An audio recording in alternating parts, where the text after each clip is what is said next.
Hi students, ನನ್ನ ಎಲ್ಲ ಆತ್ಮೀಯ ವಿದ್ಯಾರ್ಥಿಗಳಿಗೆ ವೇದಾಂತು ಕರ್ನಾಟಕ ಚಾನೆಲ್ಗೆ ಸ್ವಾಗತ. ನಾನು ನಿಮ್ಮ ಮ್ಯಾಥಮೆಟಿಕ್ಸ್ ಮೆಂಟರ್ ವೈಷ್ಣವಿ.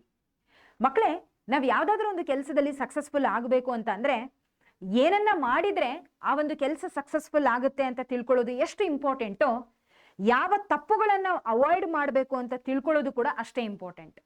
ನಾನೀಗ ಏನು ಹೇಳೋದಕ್ಕೆ ಹೊರಟಿದ್ದೀನಿ ಅಂದರೆ, ನೀವು KCETಯಲ್ಲಿ ಎಷ್ಟೇ ಚಲೋ ರ್ಯಾಂಕ್ ತಗೊಂಡಿರಿ, ಆದರೆ ನೀವು ಈ ಕೌನ್ಸಿಲಿಂಗ್ ಪ್ರಾಸೆಸ್ಸಲ್ಲಿ ಕೆಲವು ಮಿಸ್ಟೇಕ್ಗಳನ್ನು ಮಾಡೋದ್ರಿಂದ ನೀವು ಹಾಕಿರುವಂಥ ಇಷ್ಟು ದಿನದ ಎಫರ್ಟ್ ಹಾಳಾಗುತ್ತೆ. ಅಂದರೆ ನೀವು ಯಾತಕ್ಕಾಗಿ ಇಷ್ಟೆಲ್ಲ ಮಾಡ್ತಿರೋದು? ನಿಮ್ಮ ಡ್ರೀಮ್ ಕಾಲೇಜಿಗೆ ನೀವು ಹೋಗಬೇಕು, ಅಲ್ಲಿ ಓದಬೇಕು, ಹೌದಾ? ಸೊ ಇಂಥ ಕಾಲೇಜು, ಇಂಥ ಬ್ರಾಂಚನ್ನು ನೀವು ಪಡೀಬೇಕು ಅನ್ನೋದು ನಿಮ್ಮ ಆಸೆ ಆಗಿರುತ್ತೆ. ಸೊ ಅದು ಸಾರ್ಥಕ ಆಗೋದು ಈ ಕೌನ್ಸಿಲಿಂಗ್ ಪ್ರಾಸೆಸ್ಸಿಂದ, ಕರೆಕ್ಟ್ ಅಲ್ವಾ? ಸೊ ಕಡೆ ಹಂತದಲ್ಲಿ ನೀವು ಅದನ್ನು ತಪ್ಪಿಸ್ಕೋಬಾರ್ದು. ಹಾಗಿದ್ರೆ ಈ ಕೌನ್ಸಿಲಿಂಗ್ ಪ್ರಾಸೆಸ್ ತುಂಬ ಇಂಪಾರ್ಟೆಂಟ್ ಅಂತ ಆಯಿತು. ಇದರಲ್ಲಿ ನೀವು ಯಾವ ಮಿಸ್ಟೇಕ್ಗಳನ್ನು ಮಾಡಬಾರದು ಅನ್ನೋದನ್ನ ಇವಾಗ ನಾವು ತಿಳ್ಕೊಳ್ಳೋಣ. Okay, fine. ಸೊ ಮೊದಲನೇದಾಗಿ ಮಕ್ಕಳೇ, ಮಿಸ್ಟೇಕ್ 1 ಏನಪ್ಪ ಅಂದರೆ wrong option entry order. So ನಿಮಗೆ ಆಪ್ಷನ್ ಎಂಟ್ರಿಯನ್ನು ಬಿಟ್ಟಾಗ ನೀವೇನು ಮಾಡ್ತೀರಾ? ನಿಮಗೆ ಬೇಕಾಗಿರುವಂಥ ಕಾಲೇಜಸ್ಗಳನ್ನು ಅಲ್ಲಿ ಹಾಕ್ತಾ ಹೋಗ್ತೀರಾ, ಲಿಸ್ಟ್, ಕರೆಕ್ಟ್ ಅಲ್ವಾ? ಸೊ ಯೂಶಲಿ ಈ ಒಂದು ಆಪ್ಷನ್ ಎಂಟ್ರಿ ಬಿಟ್ಟಾಗ ಕಾಲೇಜಸ್ಗಳನ್ನೇನೋ ಹಾಕ್ತೀರಾ, ಆದರೆ ಹೇಗೆ ಹಾಕ್ತೀರಾ? Many students place colleges randomly during option entry. Random ಆಗಪ್ಪ, ಓಕೆ? ನಿಮಗೆ ಗೊತ್ತಿರುತ್ತೆ ಒಳ್ಳೆ ಕಾಲೇಜ್ ಯಾವುದು, ಎಲ್ಲದ್ರ ಬಗ್ಗೆ ನಾಲೆಡ್ಜ್ ಇರುತ್ತೆ. ಆದರೆ ನೀವು ಕಾಲೇಜಸ್ಗಳನ್ನು ಹಾಕಬೇಕಾದ್ರೆ ಅದರ ಪ್ರಿಯಾರಿಟಿಯಲ್ಲಿ ತುಂಬ ಇಂಪಾರ್ಟೆಂಟ್. ಈಗ ಸೇ ಫಾರ್ ಎಕ್ಸಾಂಪಲ್, ನೀವು BVB ಕಾಲೇಜಿಗೆ ಹೋಗಬೇಕು ಅನ್ನೋದು ಆಸೆ ಇರುತ್ತೆ ಅಂತ ಇಟ್ಕೊಳ್ಳಿ. BVB, ಓಕೆ, ಹುಬ್ಳಿಯಲ್ಲಿರುವಂಥ BVB ಕಾಲೇಜಿಗೆ ಹೋಗ್ಬೇಕಂತ ಆಸೆ ಇರುತ್ತೆ. ನೀವು ಅದೇ ಆಸೆ ಇದೆ ಅಂದರೆ, ಅದೇ ನಿಮ್ಮ ಡ್ರೀಮ್ ಕಾಲೇಜ್ ಅಂತ ಅಂದರೆ, ಮೊದಲು ಅದನ್ನೇ ಪ್ರಿಯಾರಿಟಿಯಾಗಿ ಹಾಕ್ರಿ. ಸೊ ಅದನ್ನ ಎಲ್ಲೋ ಒಂದು ಕಡೆ ಹಾಕ್ಬಿಟ್ಟು ಆಮೇಲೆ ನಿಮಗೆ ಅದು ಸಿಗ್ಲಿಲ್ಲ ಅಂತ ಬೇಜಾರು ಮಾಡ್ಕೊಳ್ಳೋದು ಬೇಕಾಗಿಲ್ಲ. ಅದೇ ಆಗೋದು.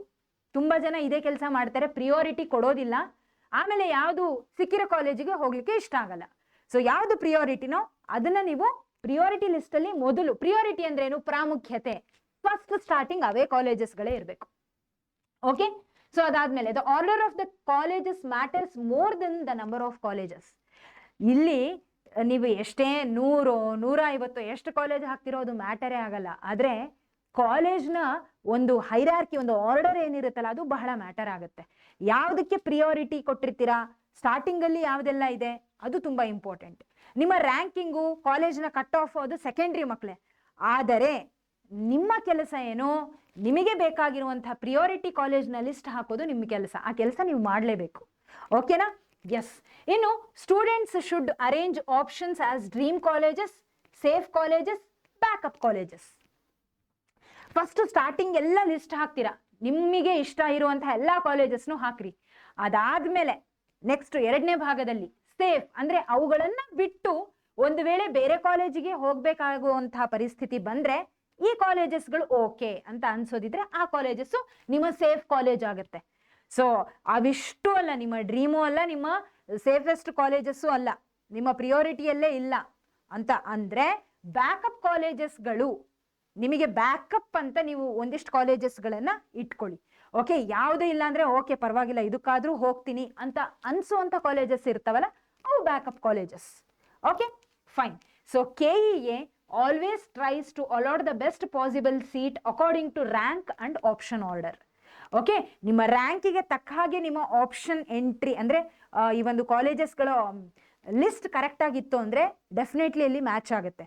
ರ್ಯಾಂಕ್ ಚೆನ್ನಾಗಿದೆ, ಆಪ್ಷನ್ ಎಂಟ್ರಿಯಲ್ಲಿ ಕಾಲೇಜಸ್ಗಳು ಸರಿಗಿಲ್ಲ ಅಂದರೆ ಯಾವ ಪ್ರಯೋಜನನೂ ಇಲ್ಲ.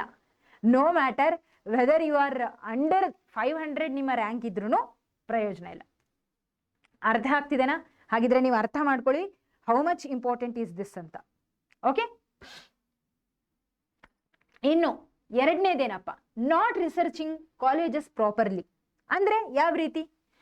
Students often select colleges only based on popularity or hype. ಯಾರೋ ಹೇಳ್ತಿದ್ದಾರೆ ಪೆಸೆಟ್ ಪೆಸೆಟ್ ಪೆಸೆಟ್ ಪೆಸೆಟ್ ಅಂತ ಹೇಳಿದ್ರೆ ಓಕೆ ಪೆಸೆಟ್ ಕಾಲೇಜ್ ಅಪ್ಪ ಅಲ್ಲ. ನೀವು ಆ ಕಾಲೇಜ್ ಚೆನ್ನಾಗಿದೆ ಅಂತ ಹೇಳ್ತಿದಾರಲ್ಲ, ಸರ್ಚ್ ಮಾಡಿ. ಇವಾಗ ಜಾಸ್ತಿ ಬೇಕಾದಷ್ಟು ರಿಸೋರ್ಸಸ್ ಇದೆ, ಹೌದಾ? ಸೊ ಗೂಗಲ್ ಮಾಡಿ ನೋಡಿ, ಕಾಲೇಜ್ ಬಗ್ಗೆ ಹೆಚ್ಚು ಹೆಚ್ಚು ತಿಳ್ಕೊಳ್ಳೋ ಪ್ರಯತ್ನ ಮಾಡಿ. ಆ ಕಾಲೇಜಲ್ಲಿ ಪಾಸಿಟಿವ್ ರಿಮಾರ್ಕ್ ಇದೆ, ಓಕೆ, ಯಾವುದಕ್ಕೆ ಫೇಮಸ್ ಇದು, ಎಜುಕೇಷನ್ ಸಿಸ್ಟಮ್ ಹೇಗಿದೆ, ಅಲ್ಲಿ ಇನ್ಫ್ರಾಸ್ಟ್ರಕ್ಚರ್ ಹೇಗಿದೆ, ಎಲ್ಲವನ್ನ ತಿಳ್ಕೊಳ್ಳುವಂಥ ಪ್ರಯತ್ನ ನೀವು ಮಾಡಬೇಕು. ಓಕೆ, ಒಂದಿಷ್ಟು ಜನರನ್ನ ಕೇಳಬೇಕು, ವಿಚಾರಿಸ್ಬೇಕು. ಒಟ್ಟು ಎಲ್ಲ ಕಡೆಯಿಂದ ಇನ್ಫಾರ್ಮೇಶನ್ ಗ್ಯಾದರ್ ಮಾಡ್ಕೊಳ್ಳಿ, ಎಲ್ಲವನ್ನ ತಿಳ್ಕೊಳ್ಳಿ, ಕಡೆಗೆ ಡಿಸಿಷನ್ ತಗೊಳ್ಳಿ. ಓಕೆ, ಸುಮ್ಮನೆ ನೀವೇನೋ ಕೇಳಿದ್ರಿ, ಓಕೆ ಪೆಸೆಟ್ ಚೆನ್ನಾಗಿದೆ ಅಂತ ಹಾಕ್ಬಿಡ್ರಿ, ಇಲ್ಲ. ತಿಳ್ಕೊಳ್ಳಿ ಕಾಲೇಜ್ ಬಗ್ಗೆ, try to research about the college. Okay, important factors like placements, branch quality, fees, hostel and location are ignored. ತುಂಬ ಜನ ಈ ಒಂದು ವಿಷಯಗಳನ್ನ ಇಗ್ನೋರ್ ಮಾಡ್ತೀರಾ ಅಂತ ಹೇಳ್ತಿರೋದು. ಅಂದ್ರೆ ಒಂದು ಕಾಲೇಜ್ನ ಬಗ್ಗೆ ರಿಸರ್ಚ್ ಮಾಡಬೇಕು ಅಂದ್ರೆ ಪ್ಲೇಸ್ಮೆಂಟ್, ಫಸ್ಟ್ ಪ್ಲೇಸ್ಮೆಂಟ್ ಹೇಗಾಗುತ್ತೆ ಕಾಲೇಜಲ್ಲಿ, ಬ್ರಾಂಚ್ ಕ್ವಾಲಿಟಿ ಹೇಗಿದೆ. ಓಕೆ, ಸೊ ಇಲ್ಲಿ CS ಬ್ರಾಂಚ್ ಈ ಕಾಲೇಜಲ್ಲಿ ಹೇಗೆ, ತುಂಬ ಚೆನ್ನಾಗಿದೆನಾ, EC ಬ್ರಾಂಚ್ ಚೆನ್ನಾಗಿದೆನಾ ನೋಡ್ಕೊಳ್ಳಿ, ಕೇಳಿ. ಫೀಸು, ಹಾಸ್ಟೆಲ್ಲು, ಓಕೆ, ಲೊಕೇಶನ್ ಎಲ್ಲಿದೆ, ಅದು ಲೊಕೇಶನ್ ಎಲ್ಲವೂ ನಿಮಗೆ ಮ್ಯಾಟರ್ ಆಗುತ್ತೆ. ಯಾಕೆ ಅಂದರೆ ನಿಮಗೆ ಕಾಲೇಜ್ ಓಕೆ, ಬಟ್ ಬೇರೆ ಫ್ಯಾಕ್ಟರ್ಸ್ಗಳು ಮ್ಯಾಟರ್ ಆಗುತ್ತೆ. ನಿಮಗಷ್ಟೇ ಅಲ್ಲದೆ ನಿಮ್ಮ ತಂದೆ ತಾಯಿಗಳಿಗೂ ಕೂಡ ಅದಕ್ಕೆ ಆಫರ್ಡೆಬಲ್ ಆಗಿರುವಂಥದ್ದಾಗಿರ್ಬೇಕು. ಹೌದಾ, ಎಲ್ಲ ಫ್ಯಾಕ್ಟರ್ಸ್ಗಳು ಇಲ್ಲಿ ಮ್ಯಾಟರ್ ಆಗುತ್ತಲ್ವಾ ಮಕ್ಕಳೇ. ಒಂದು ಕಾಲೇಜಿಗೆ ಹೋಗ್ಬೇಕಂದ್ರೆ ಫೀಸ್ ನಿಮ್ಮ ಕೈಯಲ್ಲಿ ಕಟ್ಟುವಂಥದ್ದಾಗಿರ್ಬೇಕು, ಎಲ್ಲವೂ ಬರ್ತವೆ. ಹೌದಾ, ಸೊ ಹಾಗಾಗಿ ಸರಿಯಾಗಿ ಕುತ್ಕೊಂಡು ಆಲೋಚನೆ ಮಾಡಿ, ಕಾಲೇಜಸ್ಗಳನ್ನು ಲಿಸ್ಟ್ ಮಾಡಿ, ಆಪ್ಷನ್ ಎಂಟ್ರಿಯಲ್ಲಿ ಸರಿಯಾಗಿ ಪ್ಲಾನ್ ಮಾಡ್ಕೊಂಡು ಹಾಕಿ. ತುಂಬ ಬುದ್ಧಿವಂತಿಕೆ ನಡೆ ಇರಬೇಕಿಲ್ಲಿ. ಓಕೆ, ಅವಾಗ ಒಳ್ಳೆ ಕಾಲೇಜ್ ಸಿಗುತ್ತೆ. Fine. Next, a good branch in a decent college can sometimes be better than a weak branch in a famous college. ಏನು ಹೇಳ್ತಿದ್ದಾರೆ? A good branch in a decent college. Decent college ಅಂದರೆ ತೀರಾ ಕಡಿಮೆ ಲೆವೆಲಲ್ಲೂ ಇಲ್ಲ, ಟಾಪಲ್ಲೂ ಇಲ್ಲ, medium ಲೆವೆಲಲ್ಲಿ ಇರುವಂಥ ಒಂದು ಕಾಲೇಜ್. ಅದರಲ್ಲಿ ಒಂದು ಗುಡ್ ಬ್ರಾಂಚನ್ನು ತಗೊಂಡು ನೀವು ಅಲ್ಲಿ ಕಲಿಯೋದು it is far better than taking a weak branch in famous college. ಒಳ್ಳೆ ಕಾಲೇಜ್ ಇದೆ, ಯಾವುದೋ ವೀಕ್ ಬ್ರಾಂಚ್ ನಿಮಗೆ ಇಷ್ಟ ಇಲ್ಲ, ತಗೊಳ್ಳೋದು ಉಪಯೋಗ ಇಲ್ಲ. ಅರ್ಥ ಆಗ್ತಿದೆ ಅಲ್ಲ? ಸೊ ನೀವೇನು ಮಾಡಬೇಕು, ಯಾವಾಗಲೂ ಇಲ್ಲಿ ಯಾವ ಟೈಮಲ್ಲಿ ಯಾವುದಕ್ಕೆ ಪ್ರಿಯಾರಿಟಿ ಕೊಡಬೇಕು ಅನ್ನೋದು ತುಂಬ ಆಲೋಚನೆ ಮಾಡಿ ಮಾಡಬೇಕಾಗತ್ತೆ. ಅರ್ಥ ಆಗ್ತಿದೆ ಅಲ್ಲ?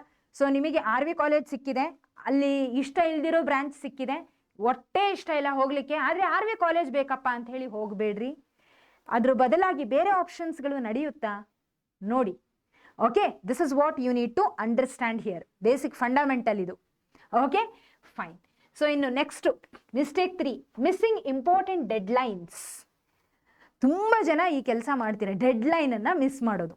ಓಕೆ, ಅಂದರೆ ಏನು ಡೆಡ್ಲೈನ್ ಅಪ್ಪ ಅಂದರೆ students forget document verification dates, option entry deadlines or fee payment dates. Even a good KCET rank becomes useless if deadlines are missed.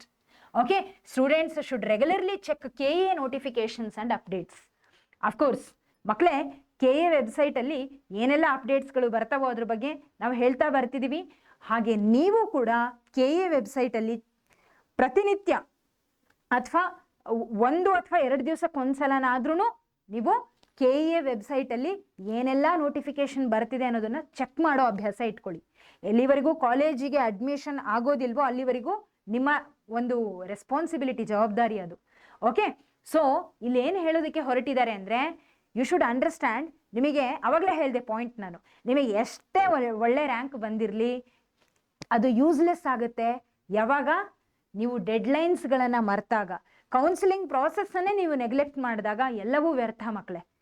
ಇಡೀ ವರ್ಷ ಪೂರ್ತಿ ಒದ್ದಾಡಿ ಒಳ್ಳೆ ರ್ಯಾಂಕ್ ತೆಗೆದು ಎಲ್ಲ ಮಾಡಿ ಕಡೆಗೆ ಇದು ಯಾವುದೋ ಕೌನ್ಸಿಲಿಂಗ್ ಪ್ರಾಸೆಸ್ಸಲ್ಲಿ ನೀವು ಎಡವಟ್ಟು ಮಾಡ್ಕೊಳ್ಳೋದು ತುಂಬ ಬೇಜಾರಾಗುತ್ತೆ. So don't do that. Okay, so document verification date ಯಾವಾಗ ಶುರು ಆಗುತ್ತೆ? ಈಗ ನೋಡ್ರಿ, 11ನೇ ತಾರೀಕು ಶುರು ಆಯಿತು, ಮೇ 11ರಲ್ಲಿ ಶುರು ಆಗಿದ್ದು, ಮೇ 22 ತನಕ ಇದೆ. ಹೌದಾ? ಯಾವೆಲ್ಲ ಕ್ಲಾಸಸ್ಗಳಿಗಿದೆ?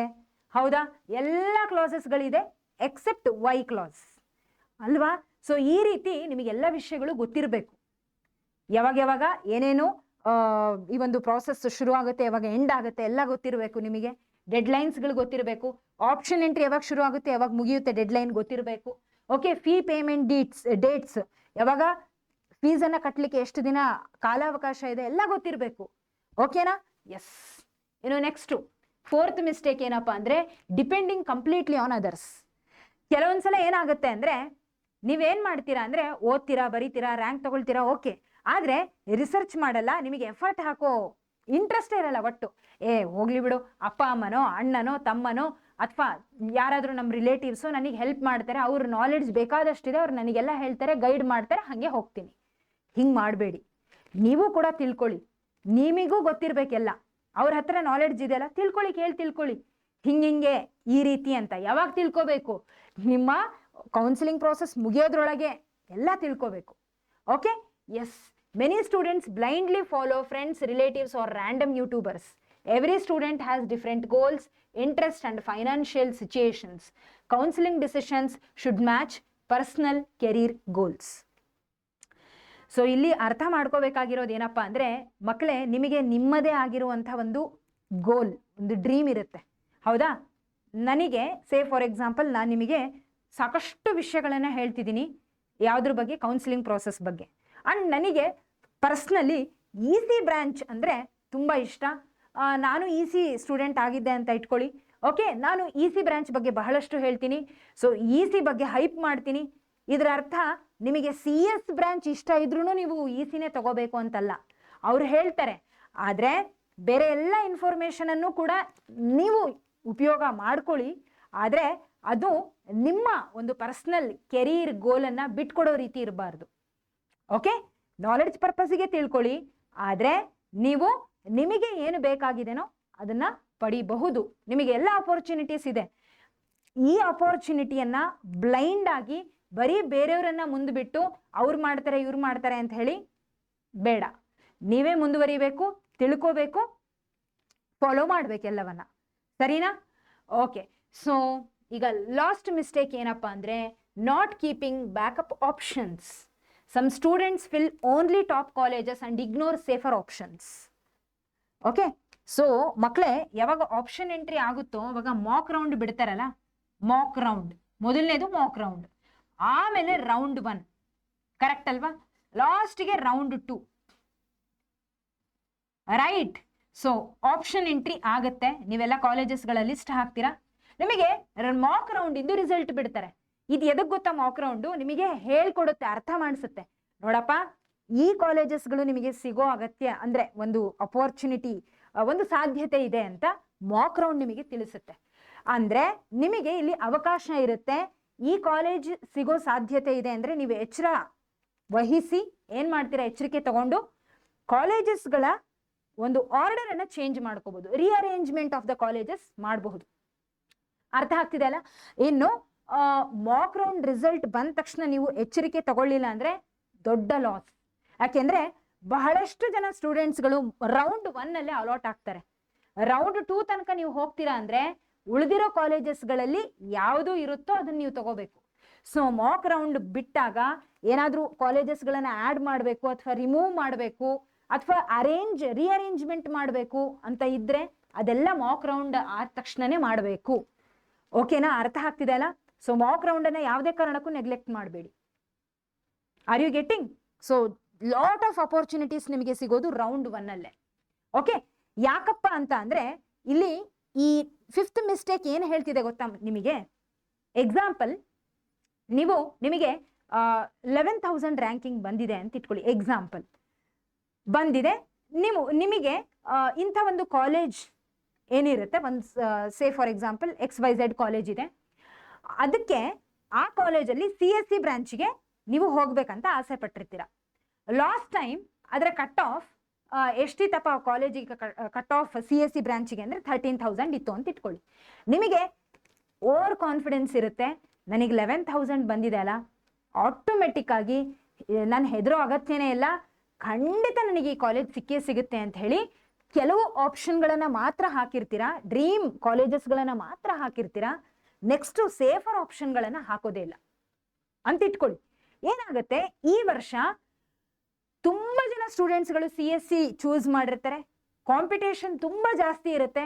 ಹಾಗಾಗಿ ಕಟ್ ಆಫ್ ಅನ್ನ ಅವ್ರು ಏನು ಮಾಡಿಬಿಡ್ತಾರೆ, 10,500 10,500ಗೆ ಕಟ್ ಆಫ್ ಅನ್ನ ತಂದು ನಿಲ್ಲಿಸ್ಬಿಡ್ತಾರೆ ಆ ಕಾಲೇಜಿಗೆ, ಅದು CSC ಬ್ರಾಂಚಿಗೆ. ಏನು ಮಾಡ್ತೀರಾ? ಆ ಕಾಲೇಜ್ ಮಿಸ್ ಆಯಿತು. ಆ ಕಾಲೇಜ್ ಮಿಸ್ ಆಯಿತು ಇರಲಿ, ಬೇರೆ ಅದಕ್ಕಿಂತ ಅದನ್ನ ಬಿಟ್ಟರೆ ಬೇರೆ ಕಾಲೇಜಿಗೆ ಹೋಗ್ಬೋದಪ್ಪ, ಇಂಥ ಕಾಲೇಜಸ್ಗಳು ಓಕೆ ನಾನು ಹೋಗಬಲ್ಲೆ ಅಂತ ಅನ್ಸೋವಂಥ ಕಾಲೇಜಸ್ಸು ಹೋಗ್ಬಿಡುತ್ತೆ. ಯಾವಾಗ ಸೇಫರ್ ಆಪ್ಷನ್ಗಳನ್ನು ಹಾಕದೆ ಹೋದಾಗ ಆವಾಗ ಆಟೋಮೆಟಿಕ್ ಆಗಿ ಯಾವ್ದಿರುತ್ತೋ ಅದಕ್ಕೆ ಹೋಗ್ಬೇಕಾಗುತ್ತೆ. ಈ ತಪ್ಪು ಮಾಡಬೇಡಿ. Dream colleges, next priority, second level of priority colleges, final backup option. Most probably ನಿಮ್ಮ ರ್ಯಾಂಕಿಂಗಿಗೆ ತಕ್ಕ ಹಾಗೆ ನಿಮಗೆ ಗೊತ್ತಾಗುತ್ತೆ. ಸೊ ಫಸ್ಟ್ ರೌಂಡಲ್ಲಿ ಇಲ್ಲ ಅಂದರೆ ಫಸ್ಟ್ ಕ್ಯಾಟಗರಿಯಲ್ಲಿ ಇಲ್ಲ ಅಂದರೆ ಸೆಕೆಂಡ್ ಕ್ಯಾಟಗರಿ ಸೇಫರ್ ಆಪ್ಷನಲ್ಲಿ ಸಿಗೋವಂಥ ಚಾನ್ಸಸ್ ಇರುತ್ತೆ, ತುಂಬ ಸಲ ಇರುತ್ತೆ. ಓಕೆ, ಸೊ ಹಾಗಾಗಿ ದಯವಿಟ್ಟು ನೆಗ್ಲೆಕ್ಟ್ ಮಾಡಬೇಡಿ. ಆ್ಯಂಡ್ ಮಾಕ್ ರೌಂಡನ್ನು ನೆಗ್ಲೆಕ್ಟ್ ಆಗಿ ತಗೋಬೇಡಿ. This is very very very very much important. ಇದಾದ ತಕ್ಷಣನೇ ಎಚ್ಚರಿಕೆ ವಹಿಸಬೇಕು, ನೋಡಬೇಕು, ಏನೇನೆಲ್ಲ ಚೇಂಜಸ್ ಮಾಡಬೇಕು ಮಾಡ್ಕೊಂಬಿಡ್ರಿ. ಓಕೆನಾ? ಕ್ಲಿಯರ್ ಅಲ್ಲ? ಓಕೆ, ಸೊ ರೌಂಡ್ 1 ಮೆಜಾರಿಟಿ ಸ್ಟೂಡೆಂಟ್ಸ್ಗಳು ಅಲ್ಲೇ ಒಳಗೆ ಹೋಗ್ಬಿಡ್ತಾರೆ. ಇನ್ನು ರೌಂಡ್ 2 ತನಕ ಕಾಯೋ ಅಗತ್ಯ ಬೇಡ, ಅದು ತುಂಬ ರೇರ್ ಕೇಸ್ಗಳಲ್ಲಿ ಆಗುತ್ತೆ. ಸೊ ಹಾಗಾಗಿ ನೀವೇನು ಮಾಡಬೇಕು, ಇಲ್ಲಿ some students will only top colleges and ignore safer options. If cutoff increases unexpectedly, students may lose good opportunities. ಅವಾಗಲೇ ಹೇಳಿದ್ನಲ್ಲ ಒಂದು ಎಕ್ಸಾಂಪಲ್ ಕೊಟ್ಟು. Always keep a balanced list with dream, medium and safe colleges. Clear ಅಲ್ಲ? ಅರ್ಥ ಆಯ್ತಾ? Okay, fine. So ಇದಿಷ್ಟು ನೀವು ತಿಳ್ಕೊಂಡಿರ್ಬೇಕಾಗಿರುವಂತಹ ವಿಷಯ. ಏನು ತಿಳ್ಕೊಂಡಿರಬೇಕು, ಯಾವುದನ್ನ ಅವಾಯ್ಡ್ ಮಾಡಬೇಕು ಅಂತ ತಿಳ್ಕೊಂಡಿರ್ಬೇಕಾಗಿರುವಂಥ ವಿಷಯ. ಫೈನ್. ಸೊ ಈ ಎಲ್ಲ ವಿಷಯಗಳು ನಿಮಗೆ ಗೊತ್ತಿತ್ತು ಅಂದರೆ ಮಕ್ಕಳೇ, ಖಂಡಿತ ನೀವು ಕೌನ್ಸಿಲಿಂಗ್ ಪ್ರಾಸೆಸ್ಸಲ್ಲಿ ಇದನ್ನು ಮಾಡೋದಿಲ್ಲ. ಓಕೆ, ಯಾರು ಮಾಡಲ್ಲ ಐ ಬಿಲೀವ್ ಅಂತ ಹೇಳ್ತಾ all the best. So KCET result ಬಂದಮೇಲೆ ಎಲ್ಲವೂ ಶುರು ಆಗುತ್ತೆ. Okay, fine. ಸೊ ಹಾಗಿದ್ರೆ ಮಕ್ಕಳೇ, ನೆಕ್ಸ್ಟ್ ಏನೇ ಅಪ್ಡೇಟ್ ಇದ್ರೂ ತಿಳಿಸೋದಕ್ಕೆ ನಾನು ಬರ್ತೀನಿ. ಅಲ್ಲಿವರೆಗೂ take care every one, have A great day. ಮತ್ತೆ ಸಿಗೋಣ. ಧನ್ಯವಾದಗಳು.